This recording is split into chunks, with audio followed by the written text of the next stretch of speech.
નમસ્કાર ખેડૂત મિત્રો, મારી યુટ્યુબ ચેનલ ખેડૂત સાથીની અંદર આપ સર્વેનું હાર્દિક અને ભાવભર્યું સ્વાગત કરું છું. મિત્રો, આજના આ વિડીયોના માધ્યમ દ્વારા આપણે જ્યારે જમીન ચકાસણી કરાવેલી હોય અને એ જમીન ચકાસણીના રિપોર્ટની અંદર આપણે મિત્રો ઘણા બધા પોષક તત્વોનું પરીક્ષણ કરાવેલું હોય છે. મિત્રો, હવે એની અંદર આમ જોવા જઈએ તો મુખ્ય પોષક તત્વો એટલે કે મિત્રો નાઇટ્રોજન, ફોસ્ફરસ અને પોટાશ વિશે આજે થોડી ઘણી આપણે ચર્ચા કરવાની છે કે આપણી જમીનની અંદર ફોસ્ફરસ અને પોટાશ પડેલું હોય તો એ કયા સ્વરૂપમાં પડેલું હોય અને એ જે પોટાશ કે ફોસ્ફરસ હોય એનો મિત્રો આપણે આપણા પાકની અંદર આવતી સિઝનની અંદર સારામાં સારો ઉપયોગ કરવા માટે આપણે મિત્રો શું કરવું જોઈએ તો એના વિશે આજે આપણે ચર્ચા કરવાના છીએ. મિત્રો, આમ જોવા જઈએ તો આપ સૌ જોઈ શકો છો કે આ મિત્રો એક રિપોર્ટ જમીન ચકાસણીનો રિપોર્ટ છે. હવે આ જમીન ચકાસણીની અંદર ફોસ્ફરસનું પ્રમાણ મિત્રો ખૂબ જ વધારે છે. આપ સૌ જોઈ શકો છો મિત્રો કે આ જે ફોસ્ફરસ છે મિત્રો એ ફોસ્ફરસનું પ્રમાણ ખૂબ જ વધારે હોવાથી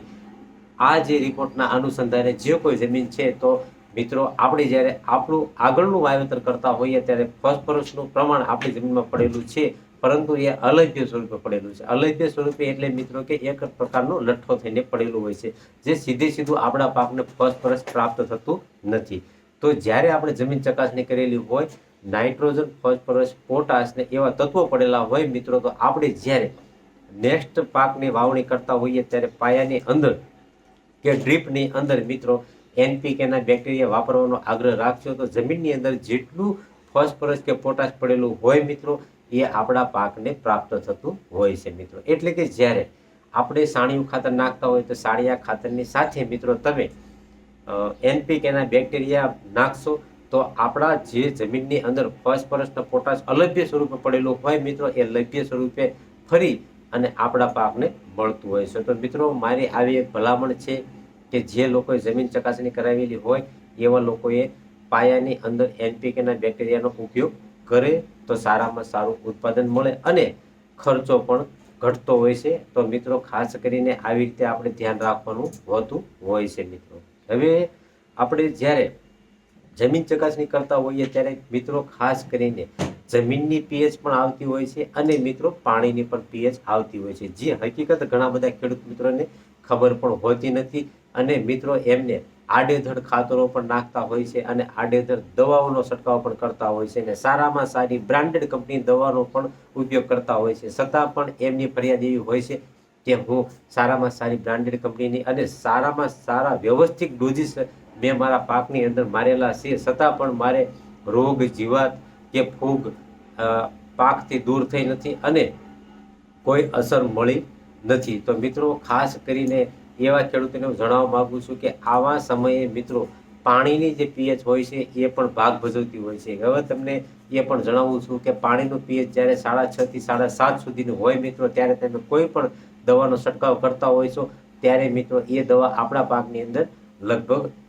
90 થી 95% સુધી કામ કરતી હોય છે. મિત્રો, તો એ વાતનું પણ ધ્યાન રાખવાનું છે અને બીજું સાથે સાથે એ વાતનું પણ ધ્યાન રાખવાનું હોય છે કે જમીનનું પીએચ હોય છે મિત્રો એ પણ 6.5 થી 7.5 સુધીનું હોય તો આપણે મિત્રો જે કોઈ ખાતરો પાયાની અંદર નાખેલા હોય એ મિત્રો આપણા પાકને સરળતાથી મળતા હોય છે. તો ખાસ કરીને મિત્રો જમીન ચકાસણી કરાવવી ખૂબ જ આવશ્યક બનતી હોય છે અને જમીન ચકાસણી કર્યા પછીનો જે કોઈ રિપોર્ટ હોય તો મિત્રો જ્યારે આપણા જમીનની અંદર ફોસ્ફરસનું પ્રમાણ વધારે હોય અને પડેલું હોય મિત્રો અને પોટાશ પણ પડેલું હોય તો આવી રીતે આપણે પાકની એટલે કે વાવણી પહેલા પાયાની અંદર એનપીકેના બેક્ટેરિયાનો ઉપયોગ કરવાનો છે મિત્રો. અને જો તમે એવા સમયે એનપીકેના બેક્ટેરિયાનો ઉપયોગ ન કરો તો જ્યારે તમે પ્રથમ પિયત કે બીજું પિયત આપતા હોય ત્યારે પિયતમાં રેડા દ્વારા અથવા તો મિત્રો ડ્રીપ દ્વારા તમે એનપીકેના બેક્ટેરિયાનો ઉપયોગ કરશો તો આપણી જમીનની અંદર જે કોઈ રાસાયણિક ખાતર પડેલું છે એટલે કે ફોસ્ફરસ અને પોટાશ પડેલું હોય મિત્રો એ લભ્ય સ્વરૂપે મળશે અને નાઇટ્રોજનના બેક્ટેરિયા નાખશો તો એ નાઇટ્રોજન મિત્રો હવાની અંદર જે 78% નાઇટ્રોજન છે મિત્રો એ ખેંચીને આપતું હોય છે. તો મિત્રો, મારી આવી ભલામણ છે કે જમીન ચકાસણી જે ખેડૂત મિત્રોએ ન કરાવેલી હોય એ ખેડૂત મિત્રો જમીન ચકાસણી કરાવો અને જેને જમીન ચકાસણી કરાવેલી હોય તો મિત્રો આવી રીતે પોષક તત્વો પડેલા હોય છે. પણ ઘણા બધા ખેડૂત મિત્રોને એવું હોય છે કે મારી જમીનમાં ફોસ્ફરસ પડ્યું છે, પોટાશ પડ્યું છે તો મારે ઓછું નાખવાનું. હા મિત્રો, તમે ઓછું નાખી શકો છો પણ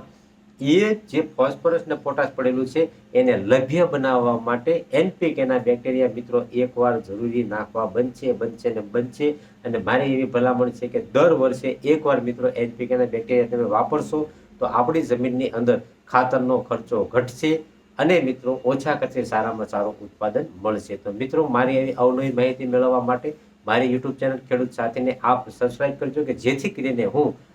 ખેડૂત મિત્રોને જાણકારી હોય કે ન હોય મિત્રો એવા ખેડૂત મિત્રોને હું કંઈક અંશે મદદરૂપ થાવ અને એમની ખેતીની અંદર સારામાં સારી પ્રગતિ થાય એટલે કે મિત્રો ઓછા ખર્ચે સારામાં સારું ઉત્પાદન થાય એના માટે હું ખેડૂત મિત્રોને મદદ કરી ચૂકું. તો મિત્રો હસતો